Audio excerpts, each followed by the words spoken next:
Hey, what's up, rock stars? It's Rox coming to you today with the review for Love and Marriage Huntsville, Season 3, Episode 3. So yes, you guys, we is back. You guys know I've been on vacation. I am still actually in Savannah. Today is my last day, about to get out of here. But before I got started on the road, I was like, let me do my videos, at least a couple of them, so that I can get them edited and up to you guys, because we are so totally off schedule, and you guys don't know how hard I had to work to just make myself relax and realize that I needed to enjoy the moment and not try to be running on the YouTube and, you know, get all this done. So it has been work just trying to not worry about this channel, but I needed it. I needed this break. So this has been really nice. A lot's happened since I've been gone, right? Child, we had all the drama going on with Brittany Blvd. She got her channel back, and I'm so excited for her because I told y'all, like, that is just something that you just hate to hear as a YouTube creator. The guy who helped me, Daryl, he helped me get my channel back. So the way it went was, back when I didn't have access to my channel, when I lost my access and Google, YouTube was not trying to help me, Daryl had reached out to Ashley and said that he could possibly help me. So, because she put me in touch with him. So she did. And to make a long story short, he was able to get my channel back. Okay, I was able to get logged in and everything was fine. Well, fast forward, how many years now? 4 years later, while I'm in Savannah, I wake up and I get a text message. Well, it looks like he had tried to call me, but I didn't recognize the call because I didn't have his number saved in my phone. So I didn't answer. And then I got a text message right after that that said, hey, this is Daryl. You know, remember I helped you get your channel situated. You know, I was trying to see if I could help Blvd. You know, could you call me back as soon as you can? So, you know, of course I was like, oh, yes, I can definitely call back.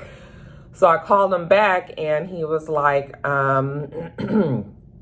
he was trying to get in touch with her because he had been in touch with some people at his office. Now, he works for Google. He was in touch with some people at his office and had put some, you know, put the word out, and he was trying to help, but he needed some information from Brittany. So I guess he had also reached out to Ashley. So both Ashley and I were trying to reach Brittany. I called her, text her. I was just like, you got to get on this right away because his last day is Wednesday. Okay, talking about God's timing, right? His last day is Wednesday, and you know, he thinks maybe he can help you. So I was feeling really hopeful because he helped me. So I was just feeling like this is a godsend. It's so funny because I was in Las Vegas when it happened to me, and now I'm in Savannah when it's happening to her. But you know, it ended up well. I was out for breakfast with my husband and he sent me a text message, said, got it done. And I was just like, oh my God, you know, and then right after that, Brittany texted me and was just like, girl, we back up. And I went on Instagram and I saw everybody celebrating and I was just really happy for her. And yeah, you guys, it is, you just, I'm telling you, it's just a feeling, you cannot explain it unless you've been through it. And I know that both Brittany and Ashley, we've all had our times with our channels. So we all know what it feels like, you know, for different reasons why we would lose our channel, but still, it don't matter how it happened. The fact that the shit is gone is just a whole lot. So I'm just happy for her. I love Brittany. I love Ashley for whatever, you know, they are just, it's just something about the fact that we three started together around the same time and we've just always had a connection. So, you know, I'm just happy for her. I'm glad we got, you know, she got it done. And shout out to Daryl, who, you know, is the clutch for real. I was like, Lord, what we gonna do now that you leaving Google?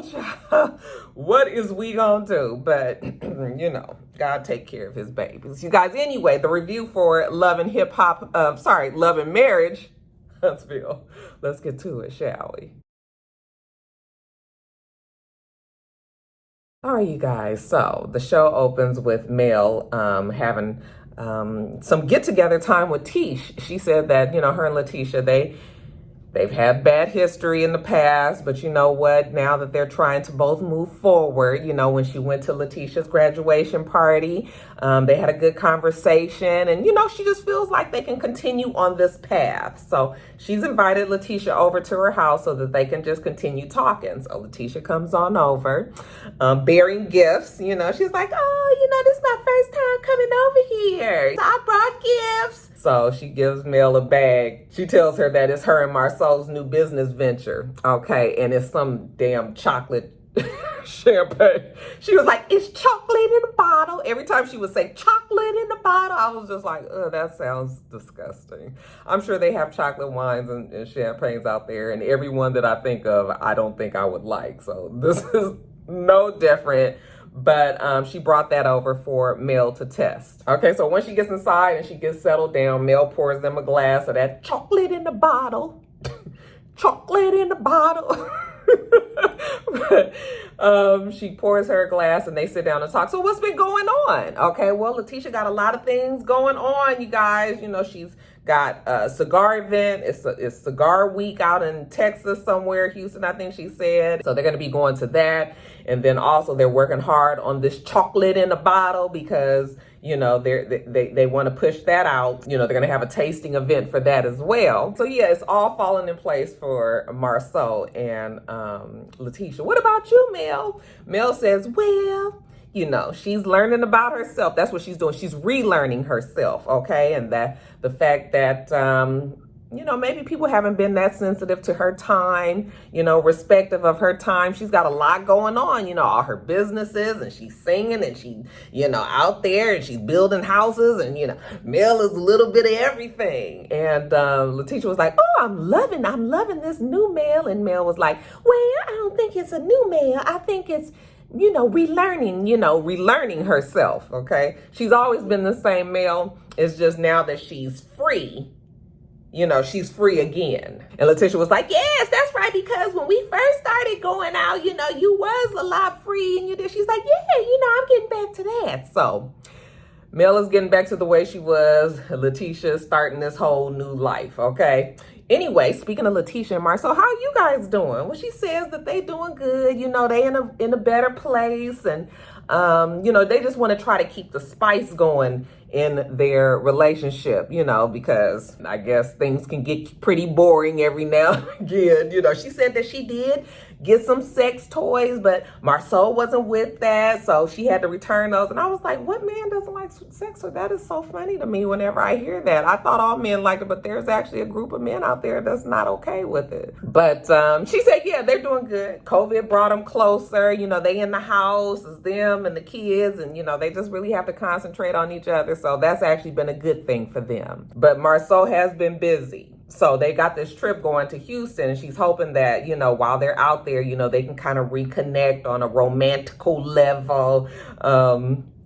You know, they do have their date nights, but for whatever reason, Marceau don't seem like he all the way 100 with the date nights, and, you know, they don't quite turn out the way they should, or they don't end up going. And Mel was like, well, does he like date nights? You need to ask him, because that might not even be his thing. Girl, maybe you guys might need to go see my therapist, okay? She's, what was her name? Miss Price? She's real good, okay? And she's helped her, so, you know, maybe she could help Marceau and Letitia. And Letitia was like, yeah, you know, we could go, you know, because you don't have to just go see a therapist when everything is bad. You can go when everything is good, too. Don't you love how Letitia always making sure that everybody knows that her and Marceau are good? Although I don't think they really have any for real problems like that, but she's still gonna make sure you know that. Now, jumping over to Marceau and Tisha. Now, you guys know that they're about to open Black. That is their cigar bar, and they want it to be a premier experience. You know, Marceau said anybody can go and smoke cigars, you know, at a location. Anybody can go and get wings at a location. Okay, it's going to be the whole experience of Black that brings the people in and makes them continue to come, okay? So they've invested all this money in the place. It's time for it to open. COVID, you know, people are starting to open back up. So this is like the perfect time for them. So they've invested all of this into their cigar lounge. Please tell me why they have hired Kimmy's son as the general manager. What really gets on my nerves with businesses and people, they will put all this money into it and say that it's about to be all this, and then they won't invest anything in their training of their staff. Okay, we've seen it happen time and time again. People open all these businesses, and then they got people in there that's running it that don't know what the hell they're doing, and the shit gets shut down. All right, you dealing with food, you dealing with alcohol, you dealing with, you know, smoking and all of that. Like, why would you put this boy in there and not have him any help and expect him to just kind of grab the bull by the horns and be able to run this place? He is fresh out of college. Why would he know how to do that? You know, so, and the thing that's real frustrating is the boy is telling you that he needs help. It's not that he's in there and he's fucking up and he's covering it up and he's trying. He is actually telling Marcel and Letitia, like, I need help. I need you guys to get somebody in here that will train me properly. And every time he says it, Marcel was just like, you know, well, you got to step up to the plate. And, you know, you got to do this. And no, this is not his place. This is your place. All right.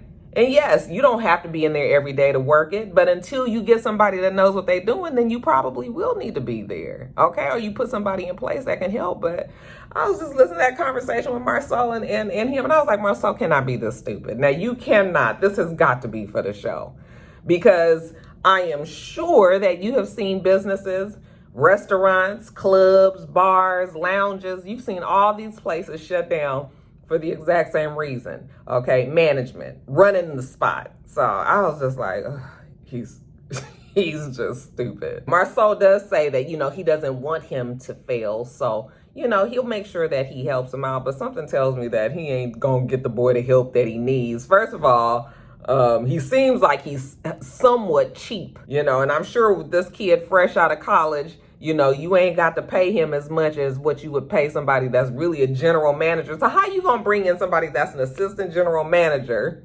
okay, who's really gonna be doing all the work, because now he's got to train the kids, even though this happens in real life, you know, in businesses everywhere. But he's got to, this assistant general manager has to come in as the assistant, but then they got to train a damn general manager so that they know what the hell they doing. And, you know, how you gonna pay them and all this? You know, Marcel is special. Like I told you guys, Letitia's going to Houston for the cigar week, you know, the event that's happening out there. Evidently, she and Marcel had to go separately because, you know, surprise, surprise, Marcel always got to do something with work, okay? He is a busy man. So she gets into the hotel and she FaceTimes him, and, you know, she's telling him, you know, she can't wait for him to get there. You know, hopefully they can have a good time. And he was just like, I'm so fucking, well, he didn't say fucking, but I'm so pissed off. And she was like, why? And he was like, you know, we got the labels for the wine, you know, the chocolate in the bottle. They messed up the labels, you know, they half-assed it. And, you know, we're going to get some more labels, but still, you know, so he's all frustrated about that.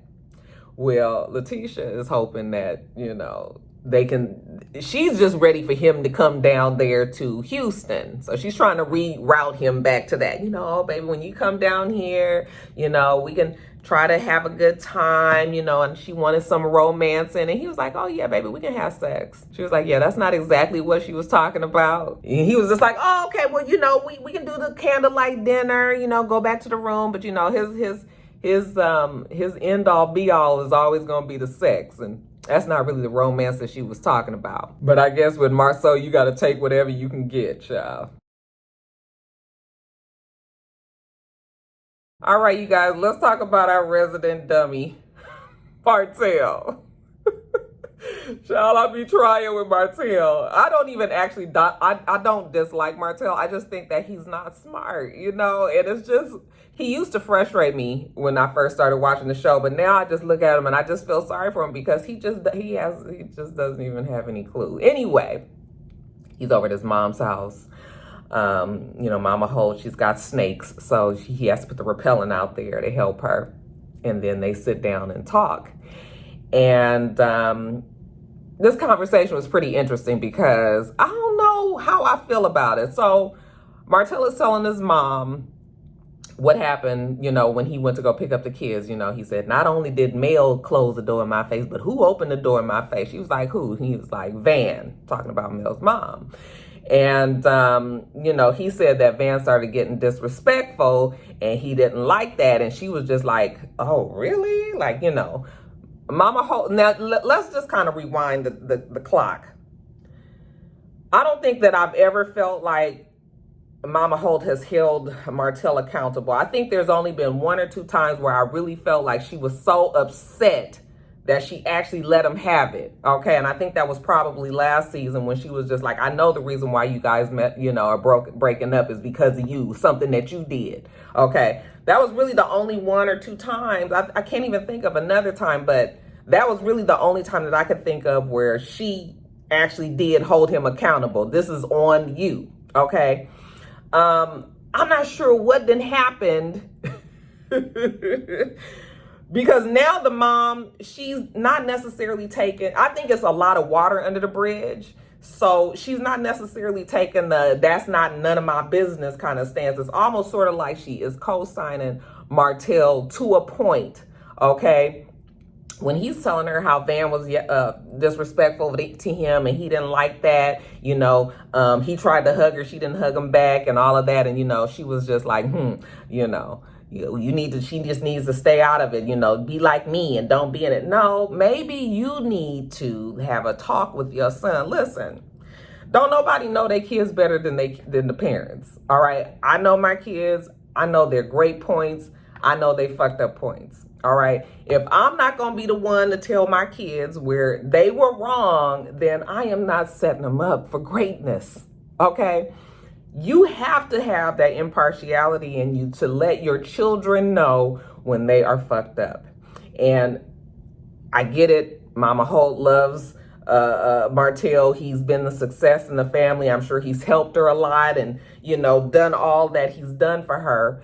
And a lot of times, sometimes parents, mothers, especially if they're single, or don't have a significant other or whatever, they'll put all of their energy and, they'll uphold the bullshit that their child has about them because that they've done so much for them. And, you can still love your kids and tell them when they're wrong. So I that conversation that he had with his mom, I was just like, oh, Mama Holt, not that I felt like I ever feel like she's going to go off on him except for that one time that she has, but she should have at least been like, well, Martell, you have done some shit. Okay. And that would be putting it nice.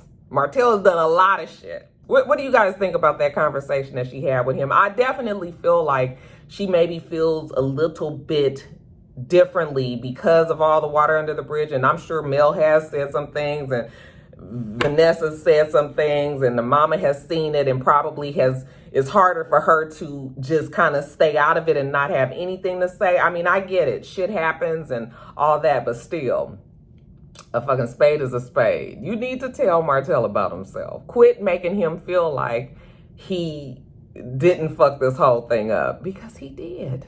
But Martell said that since he had that conversation with his mom, that made him feel like maybe he does need to sit down and have a conversation with Van. Okay. So they meet out in the city somewhere. It looks like at a park or something. When he sits down with her, I was like, okay, let's see how Martell is going to play this one. Because, Martell's problem is that he doesn't take responsibility for anything. So when he sits down with her, he tells her that she was being disrespectful when he came to go pick up the kids, which, I mean, I guess really Vanessa didn't really have to say anything to him. She could have just gave him the kids. But you guys got to understand that she's upset about what happened to her daughter, and she felt like she had a relationship enough with Martell to say something to him, and maybe that wasn't the best time because you are doing this exchange of the kids, and eventually y'all gonna get to arguing and the kids probably gonna see it and all that, kind of like what happened. So yeah, maybe she could have held it, but I understand why she did that, right? So he was like, it just didn't feel right the way you were talking to me. And she's like, look, I'm not here to try to blame you. I'm not trying to accuse you of anything. I'm just trying to tell you that, the things that you said in social media. I said, oh, here go that damn social media. I ain't never seen a show that everything is regulated. Everything happens because or as a result of what was said on social media. If these motherfuckers would get off of social media, maybe, just maybe, everybody can move on. But you guys know how social media is. Everybody is in your ear. It's not just you. It's you and all your fans, all your stans, all your followers, people that follow the show, everybody that has something to weigh in on. You know, social media really blurs everything. So, you know, the fact that she said that, you know, the things that he was saying on there that was hurtful. She was just like, I never, ever thought that we would be in this place. I never thought that my grandkids would be raised in a separate home because you and Mel, you know, you guys were together. You guys had that. Like, I felt like I put my child in your hands for you to love her and take care of her. That's what you promised to do. And you didn't do it. I don't know how Martell can sit there and not feel like lesser than a man when, you know that you failed the woman that you promised to love for the rest of your life. Now, what really frustrates me about Martell is the fact that he ain't gonna never admit that back in season 1, because see, I just watched season 1. So it's clear and fresh in my mind that he said to his uncle that Mel didn't do anything. The only reason why he cheated is because he felt like he could, you know. He just wanted to see what it was like, you know. It was fun. He was still able to hold up his regular life and as well as go out and be with this other girl, you know. And it was almost like, it was like a badge of honor for him to be able to have both of these lives going on and everything still be successful, okay? He never said that it was shit that Mel said and did and she was disrespectful and all that. See, he always said it was on him. Now he's saying that Mel was doing shit behind closed doors that nobody saw. And I'm thinking to myself, okay, 1, you lying. And 2, if she was doing shit behind closed doors, it was a reaction to what you were doing. See, Martell has the convenience of forgetting the fucking timeline. And, you know, when shit get bad, yes, now we fighting. Now we enemies. Okay, now I am doing shit behind closed doors. Okay, and I'm saying shit to you and I'm disrespectful and I'm saying shit in front of the kids even though you shouldn't do that. But you know what I'm saying? It happens.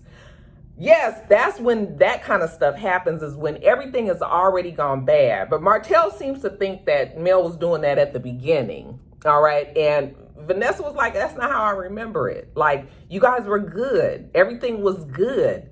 You did this. You were the one that was lying. Okay. And he just not gonna never admit that. Maybe Martell feels like in hindsight, he saw there were some defective areas in his marriage. Everybody has shit that goes on in their marriage, but Martell, you just change up the story all the time. And then you want us to be with you on this and we just not. So he keep on trying to tell us that she stepped out and cheated and all that. And again, the convenience of messing up the timeline. You know, I can't with Martell. He did feel bad. That's why I said I feel like Martell used to be a good dude. And, you know, the Vanessa knows that. Like, you just let all this shit mess up your head and, you know, your ego blew up and all that. And, you know, she's just like, I just want you to promise that you're not going to keep on doing shit in social media because we have kids, you know, grandkids, whatever, and they need to know that we love them. They don't need to see this. They don't need to see all the back and forth. And Martell agrees, you know, you're right. So, you know, if you can just get off of social media, all right, maybe we can fix this. And he says, yeah, he agrees. Okay, so maybe we can build on that. That's the best that we can go on. So they hug it out, and Martell does apologize. For whatever it's worth. But he apologizes and he lets it go. So what do you guys think about that conversation that Martell had with the mama? Okay. I've always felt like Vanessa's been respectful of their relationship. And I also felt like that for Mama Holt too, even though I wish she would pin him to the wall a little bit more. At the end of the day, it's all on Martell. Okay. So that's just what I think. What do you guys think though? Now, Tiffany. Let me just break down Tiffany to you guys real fast before we start with her. Okay, obviously she's been brought onto the show as the messy element because Martell and Mel, now they've been fighting for the last 2 seasons, right? Okay, the divorce has happened, it's over. There's really nothing else to fight about, okay? There's no more drama when it comes to Martell and Mel, even though I'm sure he can still get under her skin, she can get under his skin, but it's like, it's tired now because it's like, y'all divorced now, make that shit, figure it out. So now we need a messy element. We need something else that's going to keep the shit going, because I think Mel is in a place where she's just like, you know what, I'm just going to live my life. And, Martell, yeah, he broke down and everything. He'll recover. Maybe we can watch that on the show. But what's the mess? Okay, in comes Tiffany. And whatever her damn husband's name is, I forgot what the man's name is. She's the one that's going to she's going to stir up the action. She's going to stir up the mess. She's going to be the reason why Destiny and Mel get into whatever they get into. Yeah. And she seems to be very happy in this place as well. So like I said, she's a newlywed. She's got a kid. He's got a kid. They're a blended family. And she says they are very, very happy. We see her talking to her husband, and she's telling him how she met with Mel the other day. And, she's going to help her, try to get these kids from the HBCUs to help her, with her businesses, because, Mel is trying to do the damn thing, trying to rebrand, trying to elevate. As far as Martell and Mel, she says that, it's the marriage is over. Maybe they're going to be better off as friends. Okay. But yeah, she's been hanging with Mel, and Mel actually invited her to this birthday party of this girl named Destiny. Tiffany doesn't know her, but she's going to get dressed up all cute and go hang with her girls. I mean, we ain't been able to do that with COVID, right? So we see Destiny. She's got her cute little dress on. She's got her hair all curled and done up. She's feeling flirty. You know how it is when you think you're cute. You feeling flirty, flirting with the waiter and everything. Oh, he cute. Look at his blue eyes. She's there with her friend. She says she needs this. This is her hot girl summer. I guess all the drama that she went through with her man. I was like, y'all wasn't together but 15 minutes. But I guess. She said all the shit that she went through with him. Like, now she's ready to just have a good ass time with her girls. It's her birthday, all of that. Okay. So they get in there, her and her girlfriend. And then Mel shows up, and it's like, hey girl, look at you. Hey girl, that's your revenge dress. All this, these high ass voices. I'm telling you. My mom had absolutely no tolerance for people with high voices. They would immediately get on her nerves. Oh, that time they would wear my mom out if she had to look at this. Anyway, once Mel give her gifts, she got a card, she got a gift for her or whatever. Mel tells her that she invited her friend Tiffany. Okay. She hope it's okay. She's not sure. You may know her not, but Tiffany's gonna be coming. Everybody else starts getting there. We see Kimmy get there. Destiny has a couple of other friends that get there. And, she says that it's fine that Letitia's not there because Letitia's in, Houston, and she understands that. So, but other than that, she got all the rest of her girls. I was like, since when is Kimmy your girl? When is Tisha your girl? But I guess when Kimmy gets there, Mel was saying how she just kind of noticed that Destiny doesn't really tell her anything anymore. She was just like, I just wondered how close, if we as close as we thought we were. If they is friends like they, like Mel thought, because Destiny all of a sudden is starting to hold shit close to her vest. Destiny was like, yeah, I go through a lot of things. And Mel was like, well, you don't even call me. Like, why aren't you calling me and telling me these things? Well, you know what? Sometimes when you're going through shit, you don't want to have to call somebody to tell them. Maybe you need to call them. All right, maybe that's an idea. But I guess if Mel don't know the reason why she should be calling, I get it, but whatever. Okay, it ain't that big of a deal. But Mel is starting to feel some kind of way about Destiny not reaching out to her. So Destiny tells Kimmy that she's divorced. And Kimmy was just like, what? Okay, you didn't even say that. Because Destiny and Kimmy had gone out, and Destiny was like, yeah, I know, I couldn't tell you because I hadn't even told Mel yet. And Mel was like, that's what I'm saying. Like, ain't nobody even told me that this was happening. I'm thinking that the man gonna come home and help him come to his senses. And he didn't. Come to find out they getting a divorce. Okay, so like I said, Mel felt in some kind of way. Okay, Kimmy is just like, oh my God. Like, Kimmy felt like it was her sister that just told her she got a divorce from, everybody loved the damn husband or something. Because Kimmy was just like, I wouldn't, you guys just had this baby, and I'm just stunned. I can't believe it. I was like, girl, believe it. Why you thought that they were so, in love anyway? None of us thought that. Anyway, so while they all trying to get situated there, then here come Tiffany. Okay, and the music even even changed when Tiffany came in there. That's how you know it's about to be some shit, you know. And then here go Mel. Here go my girl Tiffany. Oh my God, Destiny, here go my girl. Do you know her? You guys might know each other because I know you went to the Chamber of Commerce and you went to the Chamber of Commerce. I was like, Destiny was like, yeah, I don't really know her, okay? But it was so much commotion with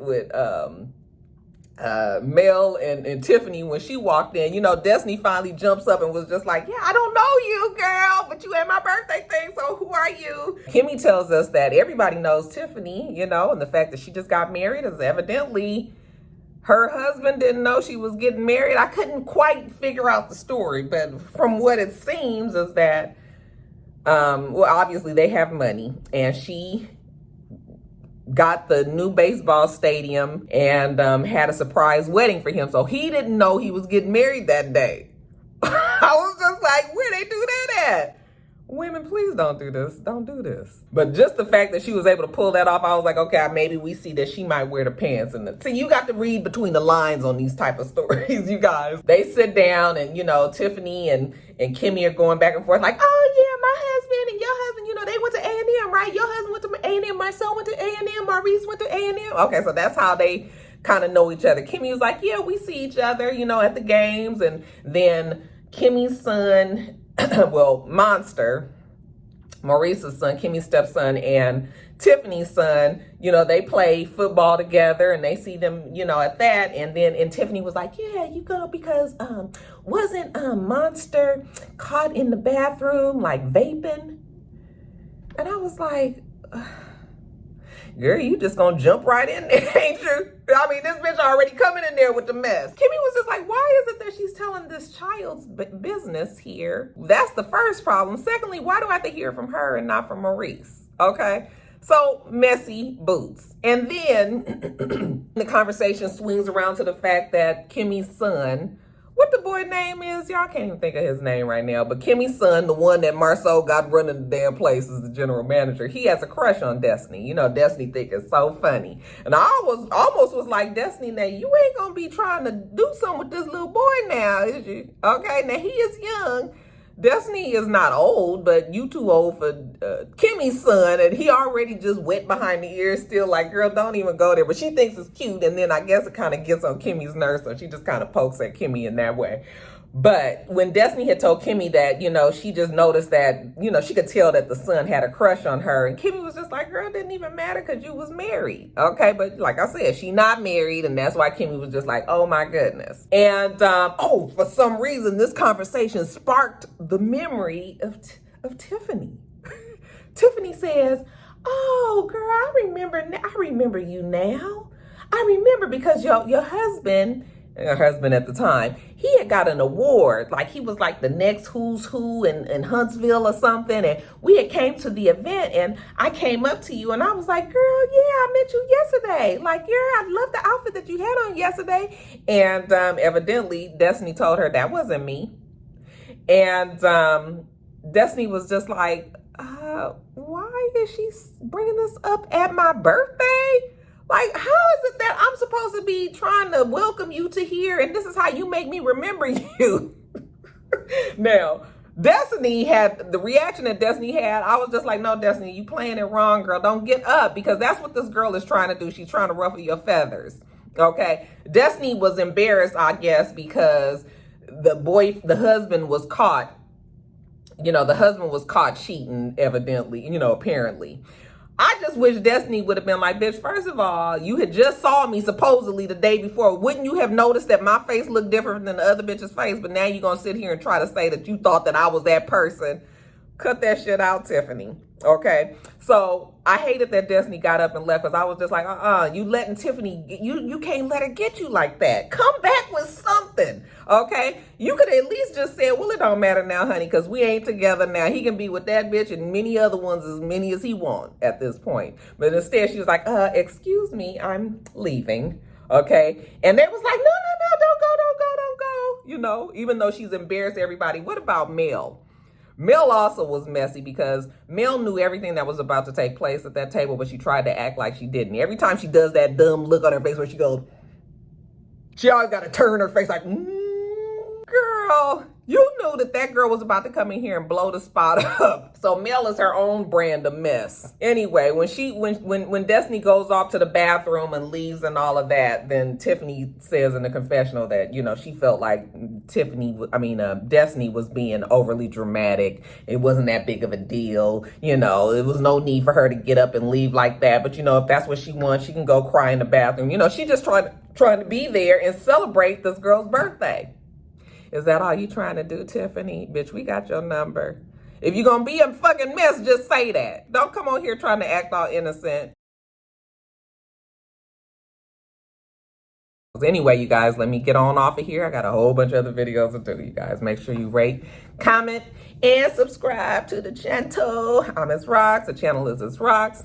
Everything else I do will be in the bottom bar. All right. So I hope that you have a wonderful, wonderful rest of your day, and I plan on doing the same. Till next time, rock stars. Goodbye.